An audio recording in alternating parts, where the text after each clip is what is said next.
welcome back to my channel. இன்னைக்கு நம்ம சேனல்ல என்ன வீடியோ அப்படினு பாத்தீங்கன்னா things every woman must have before turning 30.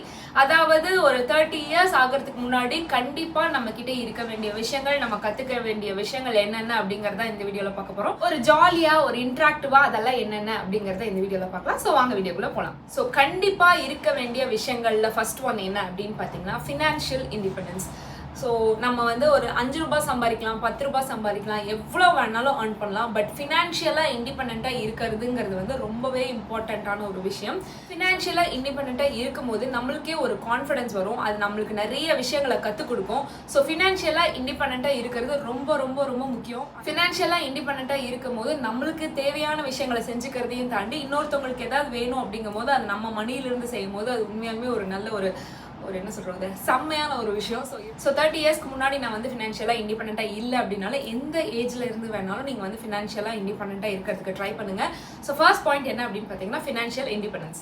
Second point என்ன அப்படின்னு பார்த்தீங்கன்னா மெயின்டைனிங் அ பேங்க் அக்கௌண்ட். நம்மளோட வரவு செலவு எல்லாத்தையுமே கண்காணிக்கிற மாதிரி நமக்குன்னு ஒரு தனியான ஒரு பேங்க் அக்கௌண்ட், அதாவது ஹஸ்பண்டோட அந்த ஜாயிண்ட் அக்கௌண்ட் அந்த மாதிரிலாம் இல்லாமல் நமக்குன்னு தனியாக ஒரு பேங்க் அக்கௌண்ட். ஸோ இது வந்து பார்த்தீங்கன்னா ஃபினான்ஷியலாக இண்டிபெண்ட்டாக இருந்தீங்க அப்படின்னா கண்டிப்பாக அது ஃபர்ஸ்ட் இருந்தால் தான் நம்மளுக்கு செகண்ட் வந்து இதை மெயின்டைன் பண்ண முடியும். ஸோ தனியாக ஒரு பேங்க் அக்கௌண்ட் வந்து மெயின்டைன் பண்ண ஸ்டார்ட் பண்ணுங்க. உங்களோட செலவை நீங்களே மேனேஜ் பண்ண ட்ரை பண்ணுங்க. ஸோ கண்டிப்பாக இருக்க வேண்டிய விஷயங்கள்ல செகண்ட் பாயிண்ட் என்ன அப்படின்னு பார்த்தீங்கன்னா maintaining a separate bank account. Third point என்ன அப்படின்னு பார்த்தீங்கன்னா ரூம். அந்த ரூம் வந்து நீங்க ரெண்டட் ஹவுஸ்ல கூட இருக்கலாம், இல்லைன்னா ஒரு ஓன் ஹவுஸா கூட இருக்கலாம், எது வேணாலும் இருக்கலாங்க. ஆனா ஒரு ரூம் நம்மளோட ஆசைக்கு தகுந்த மாதிரியான ஒரு ரூம் நம்மளே மெயின்டைன் பண்ணணும். அதாவது என்னோட இன்ட்ரெஸ்ட்க்கு தகுந்த மாதிரி, என்னோட கிரியேட்டிவ் விஷயங்கள்லாம் நான் அதில் வச்சிருக்கணுங்கிற மாதிரி, என்னோட டிசைர் ஆசை எல்லாத்துக்குமே பிடிச்ச மாதிரியான ஒரு ரூம் இருக்கணும். ஸோ எல்லாருக்குமே வந்து ஒரு 30 இயர்ஸ்க்கு முன்னாடி அவங்களுக்கான ஒரு ஸ்பேஸ், அவங்களுக்கான ஒரு ரூம் இருக்கணும்னு நான் நினைப்பேன். ஸோ தேர்ட் பாயிண்ட் என்ன அப்படின்னு பார்த்தீங்கன்னா ரூம். ஃபோர்த் பாயிண்ட் என்ன அப்படின்னு பார்த்தீங்கன்னா courage to speak up at work. அதாவது ஒர்க் போகிறோம் அப்படின்னா அந்த இடத்துல ஒரு விஷயம் தப்பு அப்படின்னு தோணுச்சு அப்படின்னா அதை பேசுறதுக்கு உண்டான ஒரு தைரியம் இருக்கணும். அந்த கரேஜை வந்து நம்ம தான் வளர்த்துக்கணும். அதாவது இப்போ ஒர்க் போகிற சில விஷயங்கள்லாம் வந்து அந்த இடத்துல நம்ம சொல்லணும்னு நினைப்போம், ஆனால் அதுக்கு உண்டான கரேஜ் வந்து இருக்காது. கண்டிப்பாக நம்ம வந்து டெவலப் பண்ணிக்க வேண்டிய விஷயங்கள்ல வந்து இதை வந்து மெயினாக நீங்கள் ஆட் பண்ணிக்கோங்க. அதாவது என்னால் இந்த விஷயம் இப்போ பண்ண முடியாது அப்படின்னா அதை ஸ்பீக் அப் பண்ணுறதுக்கு உண்டான ஒரு கரேஜ், இந்த விஷயம் நான் செய்யலாம், எக்ஸ்ட்ரா செய்யணும் அப்படின்னு நினைச்சாலும் அது பேசுறதுக்கு உண்டான ஒரு கரேஜ் இருக்கணும். ஸோ ஒரு courage to speak up at work இது வந்து கண்டிப்பாக மெயின்டைன் பண்ணும் அப்படின்னு நான் நினைக்கிறேன். அடுத்த பாயிண்ட் என்ன அப்படின்னு பார்த்தீங்கன்னா டிரைவிங் லைசன்ஸ். இது வந்து கண்டிப்பாக மேண்டேட்டரியாக இருக்க வேண்டிய ஒரு விஷயம் அப்படின்னு பார்த்தீங்கன்னா எல்லா உமன் கிட்டையும் நான் வந்து டிரைவிங் லைசன்ஸ் மெயினாக சொல்வேன். ஸோ டிரைவிங் வந்து எல்லா உமனும் கற்றுக்கணும். அதாவது ஒருத்தர் டிபெண்ட் பண்ணியே இருக்கணும் அப்படின்னு வந்து நினைக்கக்கூடாது. வீட்டில் ஒரு 2 வீலராக இருக்கலாம், ஒரு காராக இருக்கலாம், ஒரு பைக்காக இருக்கணும், ஏதாவது ஒரு வண்டியை நம்மளுக்கு ஓட்ட தெரியணும். ஸோ அதுக்கு வந்து டிரைவிங் லைசன்ஸ் ரொம்ப முக்கியம். இண்டிபெண்ட்டாக நம்மளோட ஒர்க்கை நம்ம பார்த்துக்கணும் அப்படிங்கிற மாதிரி இருக்கணும். ஸோ டிரைவிங் லைசன்ஸ் ரொம்பவே முக்கியம். வீடியோ பார்த்துட்டு இருக்கிறவங்கள உங்கள்கிட்ட யாராவது டிரைவிங் கற்றுக்கல, இன்னொருத்தவங்களை டிபெண்ட் பண்ணி தான் இருக்கேன், என்கிட்ட டிரைவிங் லைசன்ஸ்லாம் இல்லை அப்படின்னு நினச்சிங்க அப்படின்னா இப்பயே போய் ஸ்டார்ட் பண்ணுங்க. It's never too late. எதுவுமே லேட் கிடையாது. எப்போ வேணாலும் எந்த விஷயத்த வேணாலும் எந்த ஏஜ்ல வேணாலும் நம்ம கற்றுக்கலாம். ஸோ ஜாலியாக இருங்க, இண்டிபெண்ட்டாக இருங்க. என் ஹஸ்பண்ட் தான் ஒரு விஷயம் எப்பவுமே சொல்லுவார், வீட்டில் எந்த வண்டி இருந்தாலும் அதை வந்து உனக்கு எடுக்க தெரியணும் அப்படிங்கிற மாதிரி சொல்லுவார். இப்போ பைக் இருந்தாலும் அது வந்து நீ எடுக்கணும், 2 வீலர் இருந்தாலும் எடுக்கணும், கார் இருந்தாலும் எடுக்கணும். ஸோ எந்த வண்டி வீட்டில் இருந்தாலும் அதை வந்து உனக்கு ஓட்ட தெரியணும் அப்படிங்கிற மாதிரி சொல்லுவார். ஸோ அதனால மெயினாக அதை வந்து நான் ஒரு ஸ்பிரிட்டாக எடுத்துக்கிட்டு எல்லா வண்டியுமே நான் வந்து ஓட்ட கற்றுக்கிட்டேன். ஸோ இப்போ வீட்டில் எந்த வண்டி எடுக்க சொன்னாலும் ஐ கேன் டிரைவ். ஸோ அதை வந்து நீங்களும் பண்ணணும் அப்படின்னு நினைக்கிறேன். ஸோ விமன் மஸ்ட் ஹேவ்ல கண்டிப்பாக டிரைவிங் லைசன்ஸை ஆட் பண்ணிக்கணும். அடுத்த பாயிண்ட் என்ன அப்படின்னு பார்த்தீங்கன்னா ஒரு sleep routine. So sleep routine அப்படிங்கிறது வந்து நாட் ஒன்லி விமன், எல்லாருக்குமே கண்டிப்பாக இருக்க வேண்டிய ஒரு விஷயம். லேட்டாக தூங்குறது, இல்லைன்னா காலையில் ரொம்ப நேரமாக எந்திரிக்கிறது, இது வந்து நானும் அடிக்கடி சில நேரங்களில் பண்ணுறது உண்டு. ஸோ எல்லாருக்குமே ஸ்லீப் ரொட்டீன் அப்படின்னு ஒன்று இருக்கணும் அப்படின்னு நான் நினைக்கிறேன். ஒரு அக்கேஷனலாக ஓகே, இந்த மாதிரி வீக்கெண்ட்ஸ் அந்த மாதிரிலாம் ஓகே. ஸோ ரெகுலராக ஒரு ஸ்லீப் வந்து டிஸ்டர்ப் ஆகுற மாதிரியான ஒரு சில விஷயங்கள் இருந்துச்சுன்னா அதை அப்படியே தள்ளி வச்சிருங்க. நமக்கு வந்து நம்ம உடம்புக்கும் சரி மனசுக்கும் சரி ரொம்ப தேவையான ஒரு விஷயம் என்ன அப்படின்னு பார்த்தீங்கன்னா ஒரு ஸ்லீப். ஸோ ஒரு நிம்மதியான ஒரு ஸ்லீப் ரொட்டீனை இப்போ இருந்தே ஸ்டார்ட் பண்ணுங்க. அடுத்த பாயிண்ட் என்ன அப்படின்னு பார்த்தீங்கன்னா ability to walk away from toxic people are toxic situation. இப்போ வந்து ஒரு இடத்துல இருக்கோம், அந்த சுச்சுவேஷன் வந்து ரொம்ப டாக்ஸிக்கா இருக்கு அப்படின்னாலும் இருந்தாலும் சகிச்சுக்கிட்டு அந்த இடத்துல இருக்கணும் அப்படின்னு ஒரு சுச்சுவேஷன் வந்தா அதுல இருந்து வாக் அவே பண்றதுக்கு உண்டான ஒரு எபிலிட்டியை வந்து நம்ம வளர்த்துக்கணும்.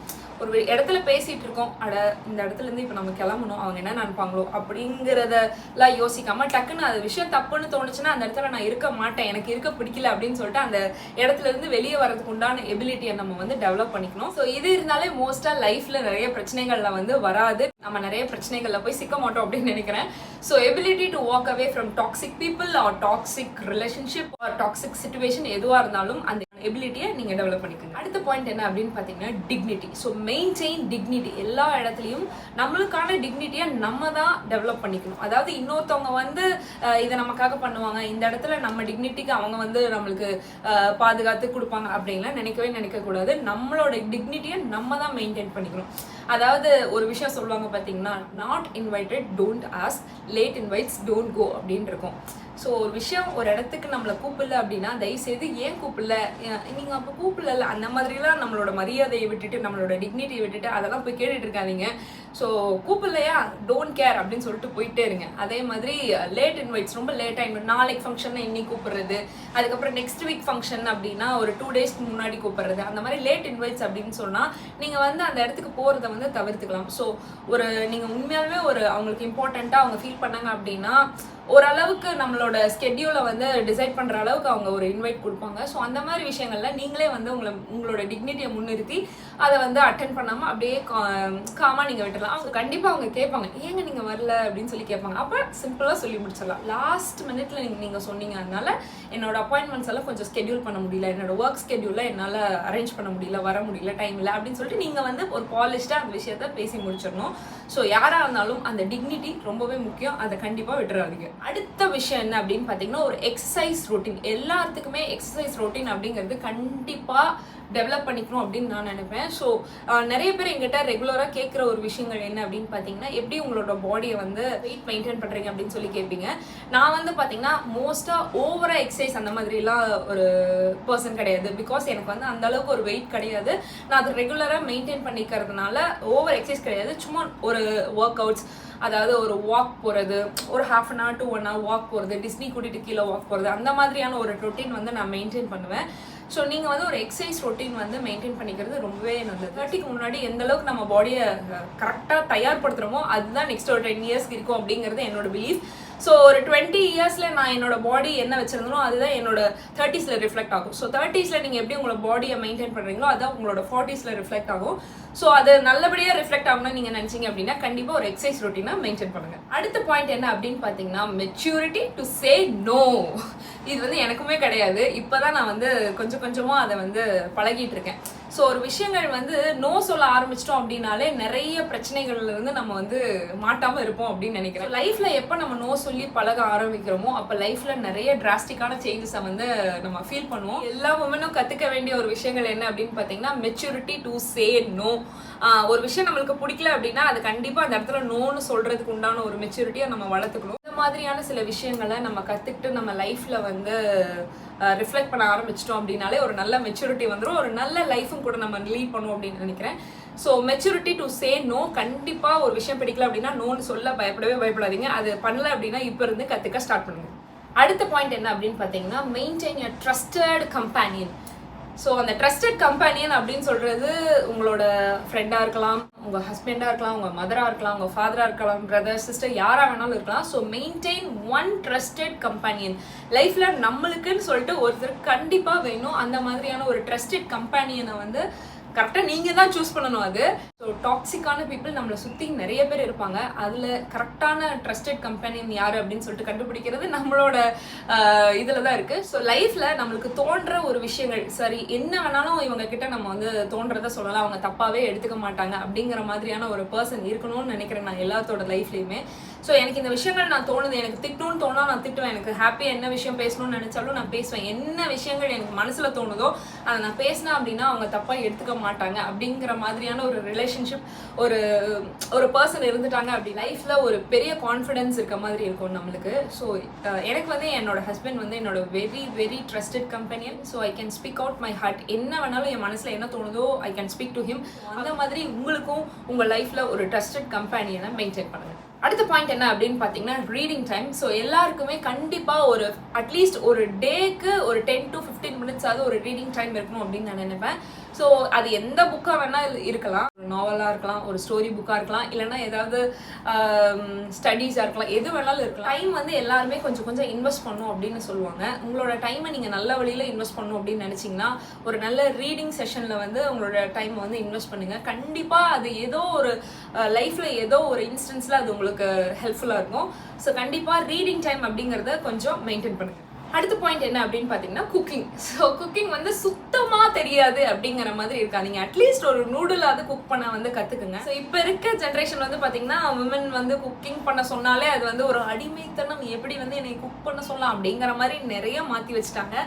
ஸோ நம்ம வந்து நல்ல ஒரு ஃபீஸ்டாக குக் பண்ணோம் அப்படின்றதெல்லாம் அவசியம் கிடையாது. பேசிக் குக்கிங் அப்படிங்கிறது நம்மளுக்கு தேவையானதை செஞ்சுக்கிறதுக்காகவாது நம்மளுக்கு தெரிஞ்சிருக்கணும். அது வந்து கற்றுக்கல அப்படின்னா இப்போ இருந்தே ஒரு பேசிக் குக்கிங்கை கற்று வச்சுக்கோங்க. அடுத்தது என்ன அப்படின்னு பார்த்தீங்கன்னா ஒரு ஃபேவரட்டான பாஸ்ட் டைம். எல்லாத்துக்குமே ஒரு ஃபேவரட்டான பாஸ்ட் டைம் இருக்கணும் அப்படின்னு நான் நினைப்பேன். இப்போ வந்து ஃபேவரட் பாஸ்ட் டைம் லைக் ஒரு கிராஃப்ட் பண்ணுறதா இருக்கலாம், பெயிண்ட் பண்ணுறதா இருக்கலாம், அதுக்கப்புறம் ஒரு ட்ரைவ் பண்ணுறதா இருக்கலாம், இல்லைன்னா போயிட்டு ஐஸ்கிரீம் சாப்பிட்றதா இருக்கலாம், டீ குடிக்கிறதா இருக்கலாம், எதுவாக வேணாலும் இருக்கலாம். ஸோ நமக்குன்னு ஒரு ஃபேவரட்டான ஒரு பாஸ்ட் டைம் இருக்கணும். அட்லீஸ்ட் ஒரு 15 minutes ஆகுது நீங்கள் அதில் வந்து இன்டல்ஜ் பண்ணிக்கோங்க. இது வந்து ஒரு வேஸ்ட் ஆஃப் டைம், ஐயோ இதில் போயிட்டு நான் நேராக செலவழிக்கிறேனே அப்படின்லாம் யோசிக்காதீங்க. ஸோ நம்மளுக்கான ஒரு மீ டைம் கண்டிப்பாக இருக்கணும். நம்மளை வந்து ஒரு ரெஜுமினேட் பண்ணிக்கிறதுக்கு, ஒரு ரெஃப்ரெஷ் பண்ணிக்கிறதுக்குன்னு ஒரு ஃபேவரட் பாஸ்ட் டைம் இருக்கணும். என்னோட ஃபேவரட் பாஸ்ட் டைம் வந்து பார்த்தீங்கன்னா மோஸ்ட்டாக நானும் என் ஹஸ்பண்டும் டீ குடிக்க போவோம். டக்குன்னு தோணுச்சுன்னா போவோம். ஒரு ஐஸ்கிரீம் சாப்பிட போகணும் அப்படின்னா டக்குன்னு கிளம்பி போகிறது. அப்போ வந்து ஒரு பைக்கில் போகிறது, காரில் போகிறது, எதுவாக வேணாலும் இருக்கலாம். ஸோ அந்த மாதிரி நம்மளுக்கு பிடிச்ச விஷயங்களை செய்யணும். அதுக்குண்டான ஒரு கொஞ்சம் டைம் வந்து நீங்கள் ஒதுக்குங்க. அடுத்த பாயிண்ட் என்ன அப்படின்னு பார்த்தீங்கன்னா maintain a gratitude journal. So எல்லாருமே ஒரு கிராட்டிடியூட் ஜேர்னல் வந்து மெயின்டைன் பண்ண ஆரம்பிச்சிட்டிங்க அப்படின்னா லைஃப்பில் வந்து உங்கள் லைஃபே கொஞ்சம் வேறு மாதிரி இருக்கும். ஏதோ ஒரு நன்றி சொல்லுங்கள். எந்த விஷயமா இருந்தாலும் நன்றி, நீங்கள் கொடுத்ததுக்கு நன்றி, வந்ததுக்கு நன்றி, நன்றி சொல்ல ஆரம்பிச்சிங்க அப்படின்னா அது ஒரு ஒரு ராஜ போதை அப்படின்னு சொல்லுவாங்க பார்த்தீங்களா, அந்த மாதிரி. எனக்கு வந்து அது ரொம்ப I like maintaining a gratitude Journal, being grateful, அதெல்லாம் எனக்கு ரொம்ப பிடிக்கும். அதை வந்து நான் வந்து ஒரு உண்மையாக இருக்க மாதிரி நான் வந்து ஒரு ஃபீல் பண்ணுவேன். ஸோ கிராட்டிடியூட் ஜேர்னலில் நீங்கள் என்னென்ன நல்லது செஞ்சீங்க அப்படிங்கிறது மட்டும் எழுதணும்னு அவசியம் கிடையாது. இன்னைக்கு நீங்கள் வாக் போனீங்களா, அது வந்து ஒரு 5 to 10 ஸ்டெப்ஸ் வந்து நான் இன்னைக்கு வாக் போனேன், நான் இன்னைக்கு ஒரு டிஃப்ரெண்ட்டான ஒரு டிஷ் வந்து நானே குக் பண்ணேன், அதுக்கப்புறம் இன்னைக்கு கொஞ்சம் எக்ஸசைஸ் ரொட்டீன் நான் எனக்கு கொஞ்சம் ஒரு ரொம்ப ஹெல்ப்ஃபுல்லாக இருந்துச்சு, ஜங்க் வந்து நான் இன்னைக்கு இவ்வளோ சாப்பிடல. இந்த மாதிரி நீங்கள் உங்களை பற்றி ஒரு என்னென்ன குட்டாக ஃபீல் பண்ணுறீங்களோ அதெல்லாம் கூட நீங்கள் வந்து ஒரு நோட் பண்ணி வைக்கலாம். அதெல்லாம் நீங்கள் பண்ணும்போது உங்களுக்கே கொஞ்சம் நல்ல ப்ரொடக்டிவாக மாறுற மாதிரி நீங்கள் ஃபீல் பண்ணுவீங்க. ஸோ இது நீங்கள் பண்ணல அப்படின்னா கண்டிப்பாக இதை மெயின்டைன் பண்ணுங்கள். அடுத்த விஷயம் என்ன அப்படின்னு பார்த்தீங்கன்னா குட் ட்ரெஸ் சென்ஸ். அதாவது ஒரு கிளாஸி அவுட்ஃபிட், நம்மளுக்குன்னே இருக்க ஒரு 3 கிளாஸி அவுட்ஃபிட் கண்டிப்பாக அதை சூஸ் பண்ணி வச்சுக்கோங்க. ஸோ ஒரு நல்ல ட்ரெஸ்ஸிங் சென்ஸை வந்து டெவலப் பண்ண ஸ்டார்ட் பண்ணுங்கள். ஸோ உங்களுக்கு வந்து அதுக்கு இன்னும் எனக்கு எப்படி பண்ணணும்னு தெரியல அப்படின்னா நிறைய பேர் இருப்பாங்க. இந்த மாதிரி உங்களுக்கு கைடு பண்ணுறதுக்கு, டிப்ஸ் கொடுக்கறதுக்குன்னு நிறைய பேர் இருப்பாங்க. ஸோ அவங்கள பார்த்து இன்ஸ்பயர் ஆகி பண்ணுறதுல ஒரு தப்பும் கிடையாது. நான் அவங்கள பார்த்து காப்பி அடிச்சிங்க அதெல்லாம் விட்டுருங்க. ஸோ அவங்கள பார்த்து இன்ஸ்பயர் ஆனால் நான் பண்ணேன், அதில் ஒரு தப்பும் கிடையாது. சொல்லிக்கிறதுக்கு வந்து ரொம்பவே வெக்கமெல்லாம் பட ஒன்றும் அவசியமே கிடையாது. எனக்கு தெரியல, அவங்கள பார்த்து நான் வந்து இதை வந்து இன்ஸ்பயர் ஆகி பண்ணேன் அப்படின்னு சொல்கிறதுல கொஞ்சம் நல்லாவே ஃபீல் பண்ணுங்க. இப்போ வந்து இருக்க சொசைட்டி எல்லாமே மாற்றி வச்சுட்டாங்க. இப்படி இருந்தால் நீ காப்பி அடிக்கிற, காப்பி அடிச்சு பண்ணாலும் நல்ல விஷயங்கள் பண்ணுறதுல ஒரு தப்பும் கிடையாது. So don't feel guilt about it. ஒரு நல்ல ஒரு விஷயங்கள் சொல்லுங்க. இந்த ட்ரெஸ் உங்களை பார்த்து நான் வந்து கற்றுக்கிட்டேன், இந்த ட்ரெஸ் பண்ண கற்றுக்கிட்டேன் சொல்லிட்டு அவங்கள பார்த்து கூட நீங்கள் சொல்லலாம். இந்த விஷயம் உங்ககிட்ட இருந்து நான் கற்றுக்கிட்டேன் அப்படின்னு சொல்லலாம். ஒரு கிரேட்ஃபுல்லாக இருக்க மாதிரி நீங்களும் ஃபீல் பண்ணுவீங்க, அவங்களும் உங்களுக்காக ஏதோ ஒரு விஷயம் பண்ணோம் அப்படிங்கிற மாதிரி அவங்களும் ஃபீல் பண்ணுவாங்க. உங்களுக்கும் ஒரு ட்ரெஸ்ஸிங் சென்ஸ் நல்லா இம்ப்ரூவ் பண்ண மாதிரி இருக்கும். நல்ல ஒரு குட் ட்ரெஸ் சென்ஸ் வந்து மெயின்டைன் பண்ணுங்க. ஸோ பிஃபோர் டர்னிங் 30 இதெல்லாம் கண்டிப்பாக நீங்கள் வந்து பண்ணும்போது நீங்களே ஒரு டிஃப்ரென்ஸ் வந்து உங்களுக்குள்ள ஃபீல் பண்ணுவீங்க. அவ்வளோதான். இந்த விஷயங்கள்லாம் நீங்கள் ஃபாலோ பண்ணீங்க அப்படின்னா கண்டிப்பாக ஒரு டிராஸ்டிக் ஒரு சேஞ்சை உங்கள் லைஃப்பில் நீங்கள் ஃபீல் பண்ணுவீங்க. இந்த விஷயங்கள்லாம் நான் ஃபாலோ பண்ணுற விஷயங்கள். யாராவது கேட்டால் நான் சொல்கிற விஷயங்கள் இன்னொருத்தவங்களுக்கு. இதில் சில விஷயங்கள்ல ஸ்டில் லேர்னிங் ஃபேஸில் தான் நானும் இருக்கேன். எல்லாருமே சேர்ந்து ஒன்றா இந்த சேஞ்சஸை வந்து நம்மளுக்குள்ளே கொண்டு வருவோம். இதில் என்னென்ன விஷயங்கள் நீங்கள் ட்ரை பண்ணியிருக்கீங்க, என்ன ட்ரை பண்ணணும்னு நினச்சி உங்களால் முடியாமல் போச்சு அப்படிங்கிறதெல்லாம் கீழே கமெண்ட் பாக்ஸில் வந்து ஷேர் பண்ணுங்கள். Speak out your hearts. So அவ்வளோதான். இந்த வீடியோ உங்களுக்கு பிடிச்சிருந்தா வீடியோ லைக் பண்ணி outlooks by Nivi channel subscribe பண்ண மறந்துடாதீங்க. தேங்க்ஸ் ஃபார் வாட்சிங்.